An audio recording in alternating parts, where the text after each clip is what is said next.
E siamo in diretta. Bene, rieccoci in diretta, una nuova intrusione del Manifesto Sardo ad Onori durante i lavori degli artisti in residenza in occasione della settima edizione del Festival Contemporary, festival sperimentale di arte e avanguardia che da giovedì 19, venerdì 20 e sabato 21 agosto animerà il piccolo paese di Donori. Questa è la terza diretta dalle pagine Facebook del Manifesto Sardo del Contemporary Festival e dal sito del Manifesto Sardo. Oggi, come preannunciato, dialoghiamo con Elena Bellantoni, artista in residenza che usa il linguaggio e il corpo come strumenti di interazione. Ciao Elena, come stai? Come Buonasera. vanno? Buonasera. Come vanno le cose ad Onori? Bene, siamo sopravvissuti ai primi giorni, quindi adesso è tutto, ai primi giorni di caldo intendo, quindi adesso va tutto in discesa. Poi comunque siamo surriscaldati dai pensieri, quindi il caldo fuori non lo sentiamo più. Bene, bene. Con Elena vedo anche il curatore del Festival Contemporary, Maurizio Coccia. Ciao Maurizio. Ciao a tutti, buonasera. Mm, bene. Allora, Elena Bellantoni vive e lavora a Roma dopo la laurea in storia dell'arte contemporanea all'Università La Sapienza di Roma, studia a Parigi e a Londra, dove nel 2007 consegue un master in visual art. In seguito approfondisce il teatro danza e le arti performative, seguendo seminari e laboratori in Italia e all'estero. Nel 2007 costituisce Platform Translation Group e dal 2008 apre lo spazio no profit 91MQ Art Project Space di Berlino. Spero di averlo citato L'hai nella detto maniera giusta. perfettamente. Bene, bene. Nel 2015 è cofondatrice di Thunderball Cultural Project, attualmente è docente di fenomenologia del corpo e metodi e tecniche per l'arte e terapia all'Accademia di Belle Arti di Roma. Allora Elena, che cosa stai architettando ad Onori? Cosa dobbiamo aspettarci?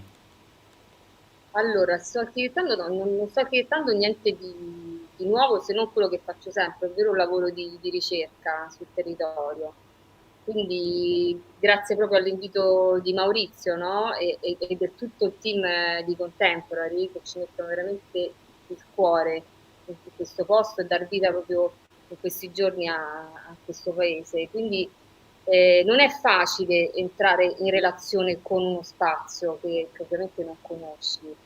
E quindi per me in questi giorni fondamentalmente è stato un lavoro di ascolto, quindi anche dai punti, dalla casa dove siamo ospitati, che poi è un luogo che io utilizzerò anche, che è la casa della nonna paterna di Roberto, allo spazio pubblico di fronte al bar dove ho passato la maggior parte del tempo e queste serate anche estive e i primi rapporti, insomma, e dialoghi con i signori del bar, quindi del paese, cercando un po' di capire qual è, cosa c'è qui a Donoia, ma anche cosa non c'è, cosa manca.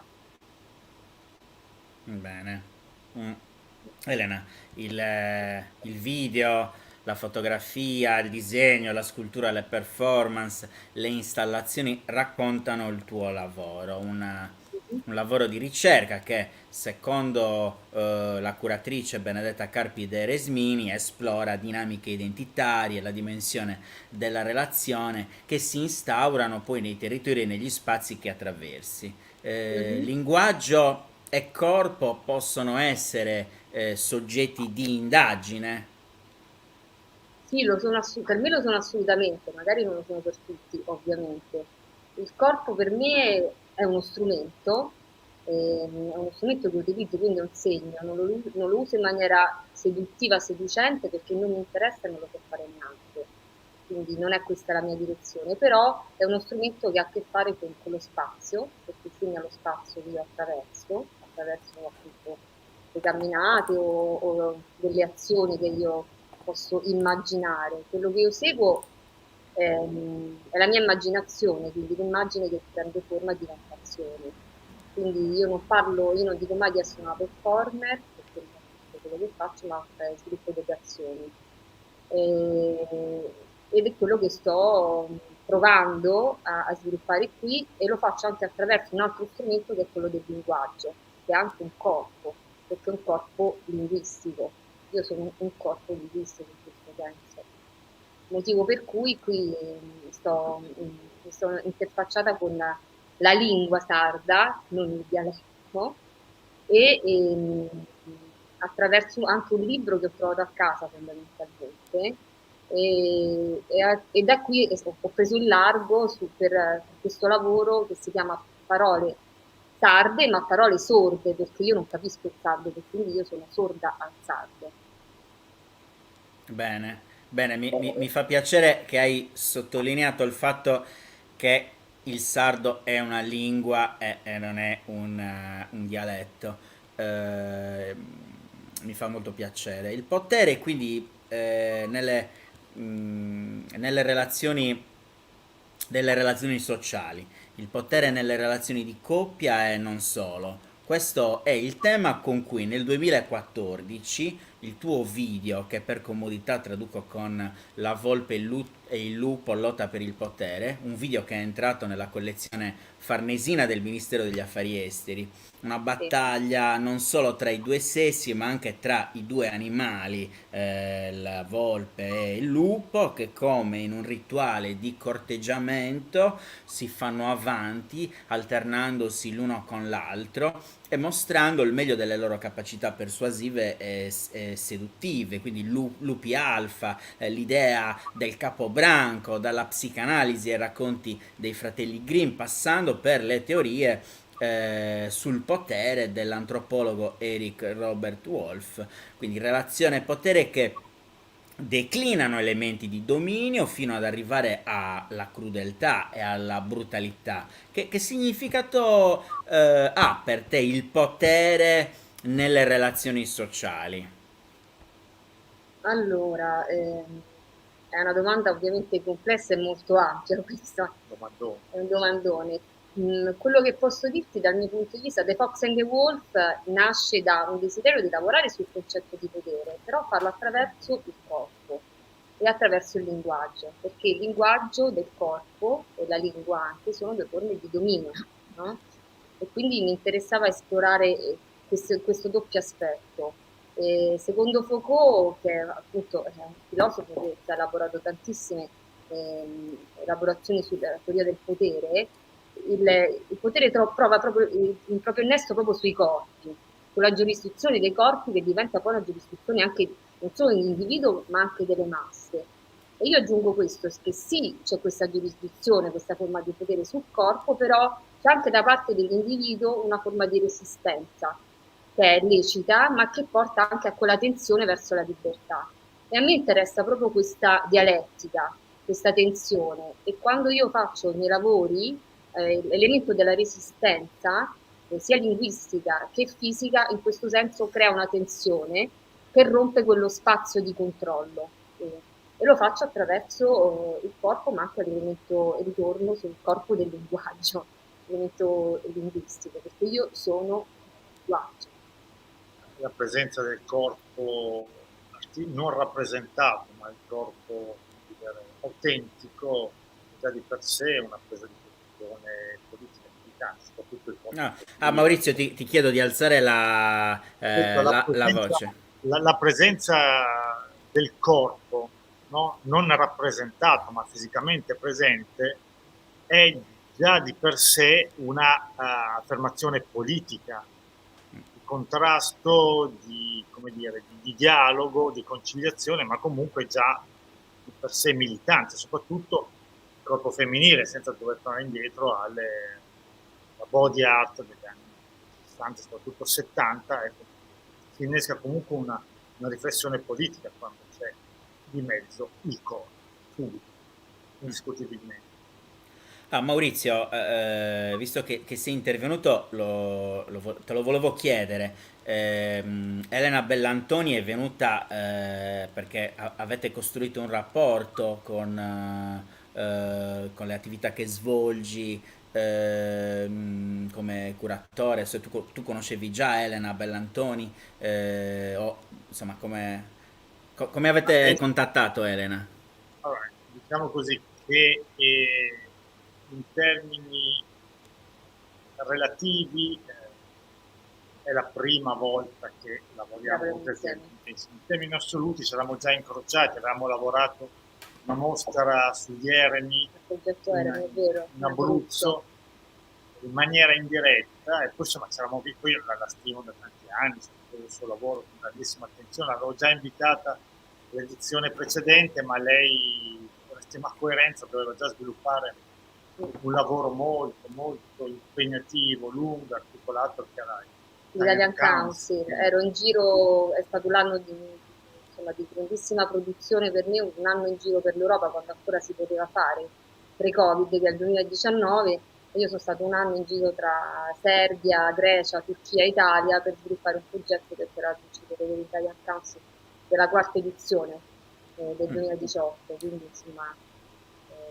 e quindi ci siamo un po' sempre interfacciati strada facendo con Maurizio su quello che stavo facendo io, anche su quello che stava facendo lui. Quindi, Quanto è durato questo progetto nei Balcani? Insomma, di cosa si trattava? guarda, anche qui entra un fil rouge che accompagna anche il lavoro che sto pensando per il festival. Ehm, Ho sviluppato un lavoro che si chiama The Breadline. La breadline in lingua inglese è letteralmente la linea del pane, no? Breadline. Però in senso letterale. In realtà è la linea di crisi o la linea di povertà. To be on the breadline, vuol dire essere sulla soglia di povertà, quindi la linea di crisi. Io ho deciso di indagare questa linea di crisi in 4 paesi. È una riflessione anche verso dentro, perché anche sull'Italia. E ho scelto 4 città, ovvero Palermo, Belgrado, Istanbul e Atene, e l'ho declinata in questi paesi, partendo anche qui da un elemento linguistico, ovvero un testo poetico degli anni 10 e 900 che si chiama Bread and Roses, che poi è diventato anche un campo di protesta dei lavoratori fondamentalmente, nato negli Stati Uniti durante uno sciopero di industria tessile di donne, da questa Rose Shaman che era una leader femminista socialista dell'epoca. Bread and Roses io non ho fatto altro, è stata la mia cartina di tornasole perché ho deciso di tradurla in 4 lingue e di farla cantare, anziché da una persona, perché è un canto è diventato questo momento cioè, poetico, da dei cori di donne di 4 paesi differenti. Quindi ho lavorato in tutto con 100 donne in giro per una certa Europa che chiamerei tagliata dal Mediterraneo, perché la linea del pane, il pane è anche questo, no? È legato anche alla terra, cioè contraltare della linea di crisi della Berlani è proprio l'elemento del pane, che ha a che fare con la comunità, con un elemento femminile, e il pane quello dei pellegrini, ogni paese ha il proprio pane, motivo per cui anche qui sono andata insomma il primo giorno al forno per vedere un po' che tipo di pane si utilizza qui in Sardegna, al di là del pane carasau che è quello che magari ci arriva a noi diciamo in continente come dite voi, no? E quindi perché il pane è un elemento fortemente identitario e quindi è una cosa che io comunque vado ricercando, sono un po' quelle briciole di pollicino che va un po' regolando in giro, io un po' lo dissemino perché è un elemento che secondo me è molto fortemente identitario e On the Bread Line racconta questi 4 paesi poi con una restituzione video, una grande installazione, ci sono queste donne, poi ho lavorato anche sulle architetture di questi spazi, insomma è un lavoro molto stratificato e complesso che ho sviluppato durante un anno intero di lavoro. In ogni paese ho passato circa 2 mesi, Bene, quindi un po' questo. bene. Allora, tra i temi ricorrenti che caratterizzano il tuo lavoro, il mare è uno di questi temi ricorrenti ed è un tema che Mhm. diviene anche tema politico per porre l'attenzione sui disastri generati dall'idea che il mercato, il denaro, l'economia e le sue speculazioni siano più importanti dell'uomo, dell'essere umano, della dimensione umana, con Ho annegato il mare nel 2018 in residenza in occasione di Manifesta 12 a Palermo, hai voluto parlare di quella selvaggia speculazione edilizia iniziata nel dopoguerra e culminata nell'epoca del sindaco Ciancimino con il famigerato sacco di Calvino. Palermo, il sacco di Palermo che ha privato la città della sua costa balneabile e della tradizione marinara. Come è nato questo lavoro e quanto è importante nella tua vita di artista utilizzare l'arte come strumento di denuncia, ma anche come strumento di cambiamento e di trasformazione sociale? Allora, questo pure è un altro domandone. Comunque, allora, il Negato il Mare nasce, appunto, come hai detto tu, per Manifesta. È stato in realtà il risultato di un anno di lavoro sul territorio, perché comunque lavorare sui territori richiede molto tempo. E, come ti dicevo prima, io lavoro con la mia immaginazione e anche con delle visioni che io ho. Cioè, l'essere visionario per me è la tensione verso la libertà che fa anche per questo, no? Opporre resistenza fisica in un luogo è anche una forma di protesta. In questo senso io direi che il mio sono dei lavori poetici e politici, però l'elemento poetico è fondamentale, se non c'è quello fare la giornalista o un altro lavoro, insomma, no? Perché non è solo la denuncia, ma comunque restituire una visione poetica di quello che è della realtà, no? E quindi non faccio attualità da questo punto di vista, in senso stretto, voglio dire, no? E quindi ho annegato il mare, è già un paradosso, perché se si annega non si può annegare il mare, no? Se si annega il mare non resta niente. E quindi la mia visione è stata dopo una, diciamo, una prima perlustrazione fatta a Palermo, questo un anno prima di Manifesta, camminando in Costa Sud. È un lavoro che è nato in collaborazione con l'Eco Museo Mare Memoravia di Palermo, che sta proprio in questo quartiere che si chiama Sant'Erasmo, che è attaccato al, all'orto botanico. E mi sono resa conto camminando che appunto la costa a un certo punto si interrompe, non la vedi più perché c'è stata questa cementificazione e quindi non solo non vedi più la costa, ma c'è proprio il divieto di balneazione.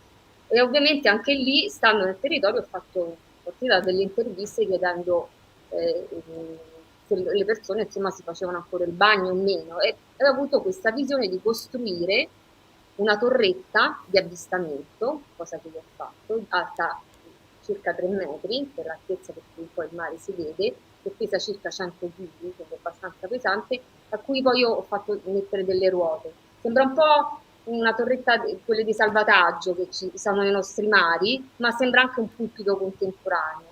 E io non ho fatto altro che trascinarla per un giorno intero in Costa Sud, è stata quindi un'azione molto di resistenza, di nuovo, e l'ho trascinata per un giorno intero e le persone potevano salire e avere anche parlare, insomma, con me di questo mare negato o annegato.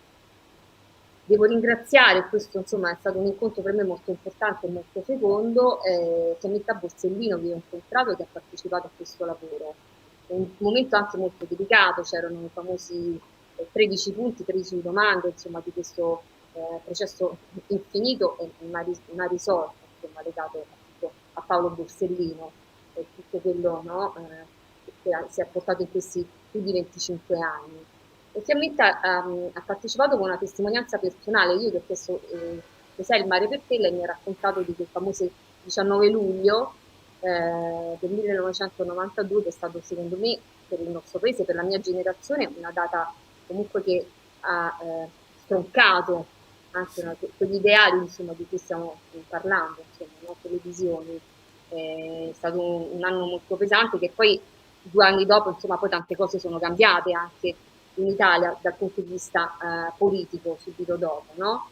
E quindi Io annegato il mare restituisce questa visione del mare, questi racconti delle persone del quartiere di Sant'Erasmo, di questi mammelloni che coprono, che sono questi residui di tutte quelle vecchie e antiche ville che facevano parte di Palermo, che sono state distrutte quasi in una notte per poi far venire fuori la Palermo nuova, con la cementificazione del sacco di Palermo, della giunta appunto di cui citavi tu, Ciancimino Salvo Lima.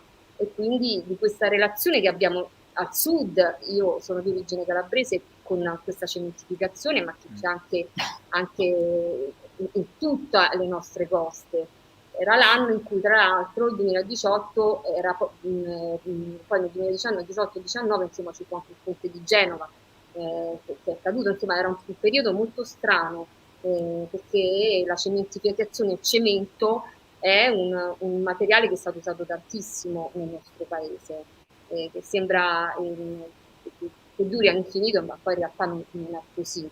E quindi ho annegato il mare, e quindi il rapporto col mare di cui mi chiedevi tu emerge in questo modo. È emerso anche con un altro lavoro, maremoto, che ho girato sulle coste della Sicilia, che guardano l'Africa, un tentativo impossibile di raggiungere le coste dell'Africa in bicicletta, quindi questa utopia anche, no? Questa visione di cui ti dicevo prima, un po' questo mio modo di stare al mondo, no? Di guardare le cose. E da questo punto di vista l'artista è un essere, diciamo, superiore assolutamente no, però privilegiato, perché possiamo dar voce ai nostri pensieri, alle nostre visioni. Bene, io pongo la stessa domanda anche al curatore del Festival Contemporary perché mi interessa connettere questo aspetto dell'artista che ha comunque un pensiero, delle visioni che sono connesse con la dimensione della poesia e anche di un'idea di trasformazione e di cambiamento, per capire se anche con il Festival Contemporary c'è questa prospettiva, c'è questo orientamento, c'è questo percorso che accompagna gli artisti in residenza, la comunità degli artisti e degli organizzatori all'interno di questa visione. Allora, riguardo al pensiero generale sulle possibilità che ha l'arte di incidere sul proprio tempo, sono molto scettico, se non quasi ostile, perché non spetta all'arte fare cambiare le cose. Ciò che credo, ad esempio in maniera ipotetica, credo che possa fare l'arte è quello di cambiare il punto di vista sulle cose, che è un principio di cambiamento, naturalmente, perché siamo assuefatti sensorialmente e quindi cognitivamente, e pertanto poi diventiamo anche passivi politicamente. Quindi questa è una catena molto elementare. Al contemporary abbiamo sposato meglio questa linea che è di assoluto rispetto delle posizioni altrui. Noi non vogliamo insegnare né il rispetto né l'attenzione verso l'arte contemporanea, né tantomeno iniziare la rivoluzione a tavola, per dirla un po' così aneddotica. Come ti ripeto, io credo che la nostra presenza, quest'anno particolarmente numerosa, in un contesto come quello di Donori, piccolo, circoscritto, sia significativa, che permetta attraverso il filtro del modo in cui gli artisti vivono e restituiscono questa loro esperienza, che non è solo attraverso le opere, ma attraverso proprio aspetti relazionali. Quello è un primo passo, è un principio di cambiamento, ma non credo, ecco, che ci siano delle spinte che, provenendo dall'arte, possano contribuire in generale, ci sono sempre eccezioni, dovremmo andarle a cercare, che possa spingere a un cambiamento reale. O partire dalle scuole, con l'educazione, quindi molto radicata, cambiare la classe dirigente, modificare la politica, e noi chiaramente non ne abbiamo nei mezzi, nel tempo e penso nemmeno la voglia. Quindi è una domanda molto complessa e la risposta di conseguenza è un po' banale perché sono stata alla fine. Però ti ripeto, sono No, no, però convinto. non è una risposta banale, anzi, già parlare di cambiamento di prospettiva dei punti di vista, mi pare già insomma un'idea che dice moltissimo di quello che è il lavoro che state facendo. Mm. Ma vedi, voglio aggiungere questo, cioè in questi giorni si arriva, parlo per me, ma credo che per me sia così, in maniera molto acutita ciò che sta succedendo intorno. Quindi l'Afghanistan comunque è veramente una cosa di una pesantezza Certo, incommensurabile. O i dibattimenti della politica nazionale diventano, cioè, non trovano una cassa di risonanza diretta, ma la cartina di tornasole di una, come così, utopia possibile è quella che c'è qui nel contempo, perché ci sono persone che provengono da diverse, sono diverse per anagrafe, formazione, provenienza, lingua, quindi è comunque una dimostrazione di come, sì, il famoso meticciamento, la creolizzazione, tutte queste parole che hanno riempito la bocca degli intellettuali, dei giornali, che sono già passate di moda, sono percorribili e sono, secondo me, comunque un primo punto di partenza. Quindi, secondo me, il cambiamento intanto nell'incrocio. Quindi stiamo sì, facendo fare. ed è eh, un'opinione che condivido questa, Maurizio. Elena, esattamente un anno fa in Puglia Mhm. hai partecipato a Sta come Torre, un circuito di mostre che dalle coste della Puglia hanno portato la ricerca artistica, orientato alla ricerca artistica sul significato e la similitudine tra la figura dell'artista e quella della torre. Una visione da prospettive differenti, dal mare e poi dalle torri che presidiano le coste pugliesi. Ed è da qui che è partito il tuo lavoro Corpo Morto, una performance realizzata in Puglia. Che cosa hai voluto comunicare con Corpo Morto? Allora, innanzitutto, vabbè, ti correggo, ma solo perché, nel senso, io considero Corpo Morto un lavoro video, non una performance. Ah, Nel no, senso hai che, fatto bene no, te lo a dico perché è correggermi. importante anche dal punto di vista produttivo, perché lì c'è stata una grande produzione, un grande sostegno produttivo per fare quel lavoro. Grazie al teatro pubblico pugliese che mi ha sostenuto in Puglia, ci sono stato un mese, c'è stata tutta una produzione, quindi ho lavorato proprio come approccio anche, no? Quindi con un'idea che avevo in testa legata al territorio, dato partita con un sopralluogo sempre, e poi era il lavoro della pandemia, dell'uscita della prima fase pandemica, come siamo Mm, conosciuti, no? Queste sì, connessioni di cui diceva anche Maurizio prima, no? Tra dentro e fuori, che entrano in maniera diretta e indiretta, ovviamente perché siamo esseri attraversati dal mondo, nel senso quella fenomenologia del corpo di cui parlavi tu all'inizio, è quello che insegno io anche, no? E questo proprio essere attraversati dal mondo dalle cose, no? Quindi essere sempre eh, presenti in qualche modo, anche in maniera inconscia. E quindi Corpo Morto nasce da una visione, da una proposta curatoriale, in realtà molto chiara, di voler lavorare sulle torri, ma a me non interessava lavorare sulle torri perché avevo già lavorato sulla mia torretta d'avvistamento l'anno prima a Palermo, quindi volevo andare avanti, no? Perché poi noi artisti vogliamo sempre andare oltre un po', no? È la sfida. E quindi ho mantenuto in realtà, anziché lo sguardo dalla terra verso il mare, ho fatto dal mare verso la terra, quindi al contrario. E ho costruito un lavoro con ben 38 lettere di poligrano espanso, perché il materiale dei giacchetti di salvataggio, alto 80 centimetri, che ho caricato su una barca dei pescatori di Tricase, che è la comunità dei pescatori con cui mi sono interfacciata, ho lavorato per un mese, e poi siamo finalmente riusciti a portarli in mare, a largo, e io, la parola corpo morto, che è il titolo del lavoro, i corpomorti non sono altro che quegli oggetti di cemento che vengono buttati a mare, che poi con una cima, con delle corde, con una catena viene attaccato la boa, no? Quindi sono quando la nave o le barche arrivano in rada, si attaccano alle boe, quindi ai corpi morti, e si fermano, no, sulla costa. Quindi il corpo morto è un punto di ancoraggio, perché io lavoro sul linguaggio e ci gioco con le parole, perché fondamentalmente i miei sono dei giochi linguistici anche, no? Quindi ho pensato proprio di lavorare linguisticamente sulla parola corpo morto, che è una parola che comunque ha un peso.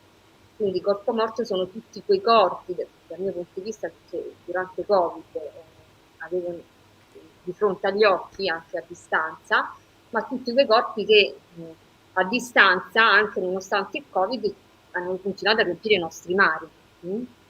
Quindi questi sono due aspetti. E quindi ho costruito dei corpi morti in cemento, di delle dimensioni che ho scelto io, e l'ho buttato in fondo al mare e ho attaccato queste lettere in poliuretano espanso di colore arancio, tuffandomi quindi attraverso questa azione che è stata ripresa da sotto, da sopra, da dietro, insomma, da vari punti di vista, e ho composto questa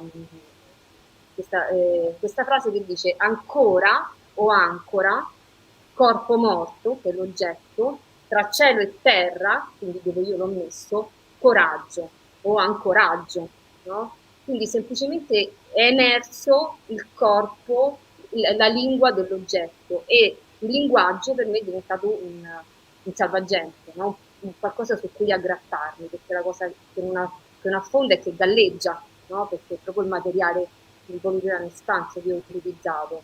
Quindi in 12 ore di azione sotto il mare racconta, e sopra il mare a pelo d'acqua, racconta questo mio tentativo di scrittura, no? E la parola coraggio è una parola che in questi mesi, insomma, ha ritumbato molto nella mia testa, per vari motivi, insomma. In questa Roma deserta, durante il primo lockdown, io ho fatto una camminata, insomma, di nascosto, e tornando a casa ho trovato uno di questi cartelloni pubblicitari di Hai queste detto Roma, hai detto questa Roma, Roma deserta perché in quel periodo, cioè tu hai non passato si il primo capisce. lockdown a Roma. Sul serio, come tanti di noi, penso, no? E tornando a casa, e questo per dirti come da dove è partito il lavoro mesi prima, cioè ho trovato questo grande cartellone di un festival che fanno di libri, di solito all'auditorium si fa a marzo, e tra i primi invitati c'era Luis Sepulveda, e c'era questa parola scritta coraggio, che era il tema del festival di libri. Il festival non si è mai fatto, quindi per me è stato un po' un monito, era come se erano tutti lì questi cartelloni di un evento che non c'è mai stato, di Sepulveda è morto di Covid proprio in quel periodo lì. E quindi quella parola e quell'arancio mi sono rimasti in testa, e poi dopo 6 mesi sono affiorati, inconsciamente hanno preso corpo un corpo morto. Grazie Elena. Grazie a voi. E grazie anche a Maurizio. Ci avviamo alle conclusioni di questo dialogo con Elena Bellantoni e Maurizio Coccia. Io ricordo insomma, le persone che ci seguono che il Contemporary si svolgerà ad Onori il 19, il 20 e il 21 di agosto. Domani presentiamo il programma del Contemporary in conferenza stampa alle redazioni della Sardegna presso la sala conferenze della Fondazione di Sardegna in via Salvatore d'Aorta. Vi ringrazio per esservi collegati in queste ore calissime e roventi. Grazie a Elena, grazie a Maurizio. Noi ci vediamo domani in conferenza stampa alla presentazione del Contemporary. Grazie davvero. Grazie a voi. Alla- Grazie. Ciao, a presto. ciao, Ciao. alla prossima intervista.